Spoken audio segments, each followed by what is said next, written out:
Eh oui, avec le digital, c'est la cavalcade à vitesse grand V, n'est-ce pas? Déjà, nous en sommes en début d'année et ça fuse de partout. Oui. Monsieur Goué, bonjour. Bonjour Alice, bonne année. Bonjour Angeval, bonne année. Bonjour Merci. Téléspectateurs et bonne année à eux. Ouais, Alors, bonne année digitale à vous. exactement. On n'en est qu'au 12e jour de l'année 2021. Et on a quand même une pléthore d'innovations. Lesquelles, justement? Bien sûr, bien sûr. Alors, la semaine d'avant, nous parlions de, on va dire des actualités digitales en tant que, donc les tendances digitales en tant que fonctionnalité nouvelle, Oui. en tant que fonctionnalité logicielle sur les différentes plateformes qu'on a. Aujourd'hui, on va parler donc des tendances en tant que pratique, en tant qu'usage nouveau qu'on va avoir. Donc, première tendance, ce sont le remixing. Dans le remixing, qui est donc une technique, on va dire, des utilisateurs donc, de Facebook et des différents réseaux sociaux, qui consiste donc à reprendre des éléments existants, des formats existants, dans une espèce de parodie, voilà, en y ajoutant une touche au personnel. Donc la reine donc, du remixing chez nous, c'est notre sœur Emma Loès. Donc avec sa chaîne TikTok, elle reprend très souvent des passages de comédiens ou alors d'artistes, des petits ratés qu'elle reprend avec une touche au personnel à elle. La différence entre le remixing et puis la fonctionnalité même du canal TikTok, c'est quoi? Alors, TikTok est basé justement sur le remixing. C'est des petites vidéos courtes d'une minute maximum. L'idée, c'est de s'associer à quelque chose qui existe en y ajoutant sa touche personnelle, en la personnalisant soit à travers sa voix ou alors à travers des gestuels. C'est du doublage finalement? C'est du doublage avec un petit accent comique derrière. Une note d'humour. Une note d'humour, merci. Alors, en 2020, par exemple, on a vu, au cœur même de cette crise sanitaire de Covid-19, on a eu TikTok, TikTok qui nous a permis un tant soit peu d'inspirer, de souffler. Vous pensez qu'aujourd'hui, en 2021, eh bien, TikTok, on peut vraiment lui concéder cette longue durée de vie là? TikTok est parti pour durer et surtout parti pour monter en puissance parce que l'un des phénomènes qu'on va observer beaucoup, c'est ce qu'on appelle l'UGC, donc l'User Generated Content, qui est en fait la création de contenu par les utilisateurs. Et l'un des réseaux sociaux qui permet justement cette création de contenu, c'est TikTok. Facebook est un peu plus, on va dire, difficile à manipuler en termes de création de contenu. TikTok, c'est pratique avec les filtres qui vous permettent donc d'ajouter.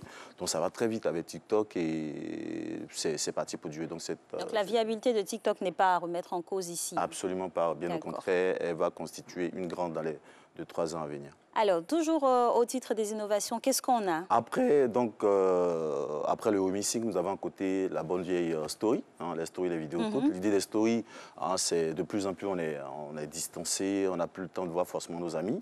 Donc l'idée des stories, c'est de permettre de compter, notre journée, partager avec des amis. C'est la nouvelle forme narrative en fait, mais une forme narrative en termes de vidéos et en termes de fichiers JPEG, donc d'images, qui permet donc de dire ce qu'on est en train de faire, de quelque chose qui nous a marqué au cours de la journée, en 24 heures, donc partager cette actualité-là avec nos abonnés. Et donc cette tendance-là est partie également pour durer. Elle va encore plus permettre à certaines marques donc, de raconter des histoires. Vous savez, grâce à Instagram, il y a la possibilité de créer, on va dire, sur une série peut-être de 10 images, raconter une histoire rien qu'avec des visuels. Et c'est des tendances qu'on va retrouver de plus en plus en 2021. C'est très important ce que vous nous dites parce que on va dire le mode d'opération, c'est de raconter une histoire qui a une succession. Exactement. Donc, il faudrait que les images aussi puissent être dans cette cohérence là où la vidéo. Vous allez voir... Donc, si quelqu'un est hors de ce circuit-là, il est en train de tout mélanger, c'est ça? Non, pas forcément. L'idée des stories, c'est de dire ce qu'on est en train de faire. Donc, raconter vous voyez, story, en anglais, c'est pour dire histoire, justement. Oui. L'idée, c'est de raconter l'histoire à la base. Mais on permet en fait aux utilisateurs de pouvoir dire ce que je suis en train de faire. Là, je suis à un plateau télé, je peux faire un selfie avec Angeval et dire voilà ce que je suis en train de faire. Donc, c'est de partager mon actualité, j'ai envie de dire, à l'instant T. Justement, les réseaux sociaux aujourd'hui, c'est l'instantanéité, c'est l'immédiateté. Donc, c'est de partager ces choses-là en 24 heures à nos abonnés pour leur donner de nos nouvelles en fait. Ouais, combien de minutes généralement Alors, ça dépend des plateformes, mais en général, ça dépend des plateformes. En général, nous sommes sommes dans 20 secondes pour LinkedIn, nous sommes dans 30 secondes je crois, 30 et 60 secondes pour TikTok, et pareil pour Facebook, Instagram. Donc ça dépend en fait des plateformes, mais globalement, c'est moins d'une minute. Et vous avez parlé de quelque chose de très important, à savoir l'actualité. C'est ça. Bon, on a dans nos galeries des photos, peut-être qu'on n'a pas postées à l'instant T. Est-ce que ça fait, j'ai envie de dire, ça fait de réchauffer des photos? Vous savez, si tant est qu'on a une belle histoire aussi à raconter. De marketing, dans mon domaine, pas de marketing, de la nostalgie. Et très souvent, le marketing de la nostalgie naît en fait des crises, juste après les crises. On a vu la grande crise, la grande dépression des années 2000. Juste après, on a vu beaucoup de personnes qui ont partagé les anciens mots de vie et tout ça. C'est pareil, en fait, avec la crise des coronavirus, vous allez voir les personnes qui sont confinées et tout ça. Donc, on a la nostalgie des choses qu'on avait l'habitude de faire, qu'on ne fait plus.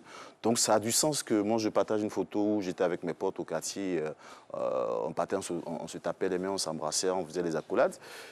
Et qu'aujourd'hui, je partage ça. J'ai cette nostalgie donc de cette habitude-là. Donc, ça a du sens que c'est toujours pertinent. Pertinent. Il faut choisir son angle de traitement. Exactement. Alors, M. Guié-Conan, avec vous, on rappelle que nous parlons des grandes tendances digitales 2021. On parle de ces réseaux sociaux, on a TikTok et tout. C'est ça. Mais on va peut-être revenir là-dessus avant la fin de nos échanges.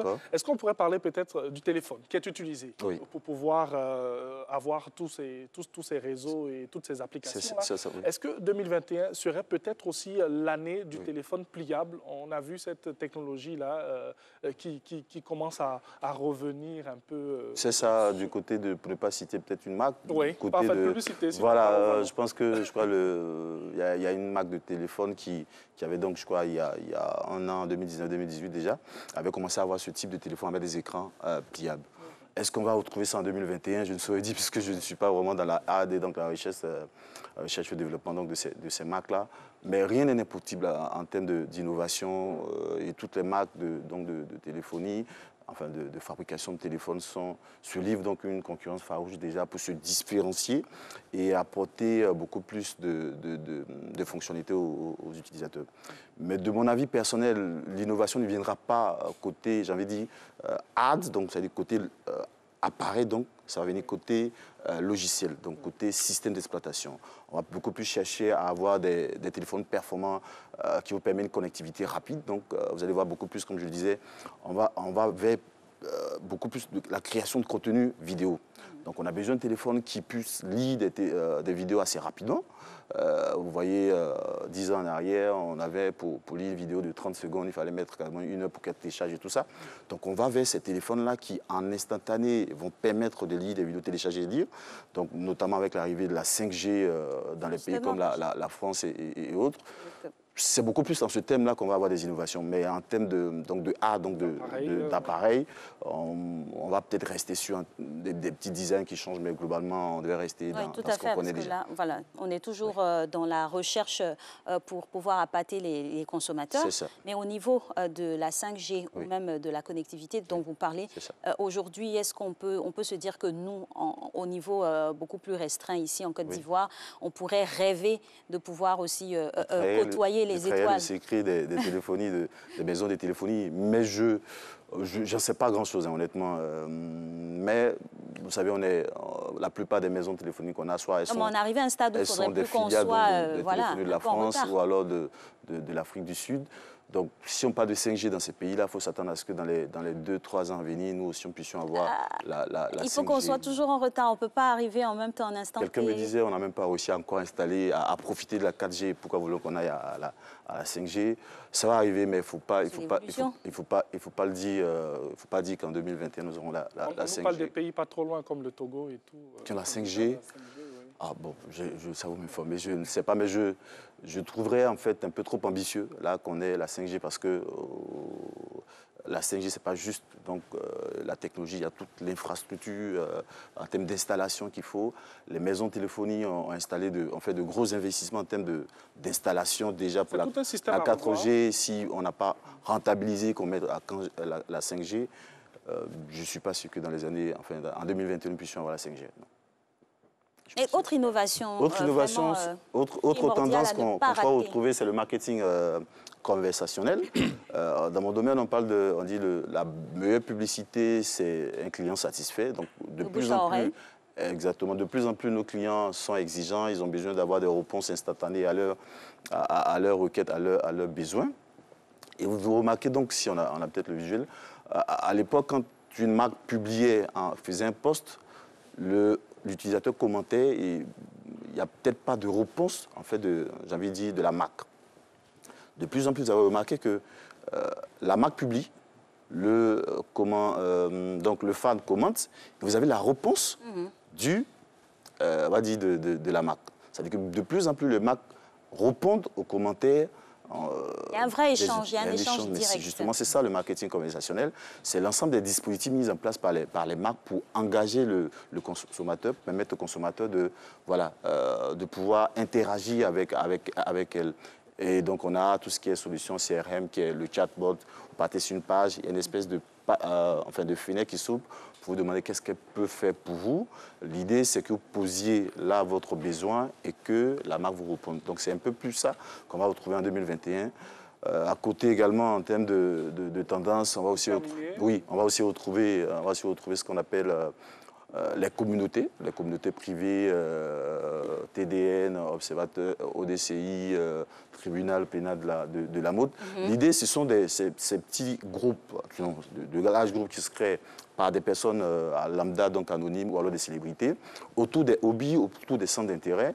L'idée, donc, c'est soit de s'évader, ou alors c'est d'échanger autour des thématiques communes que partagent les utilisateurs. Et je pense que la semaine prochaine, on aura le temps de dérouler la liste exhaustive de toutes ces innovations-là qu'il ne faut pas rater pour bien commencer cette année 2021. Merci à vous, Monsieur Barthélémy Dieuconon. Merci à vous. On se dit à la semaine prochaine. Nous, on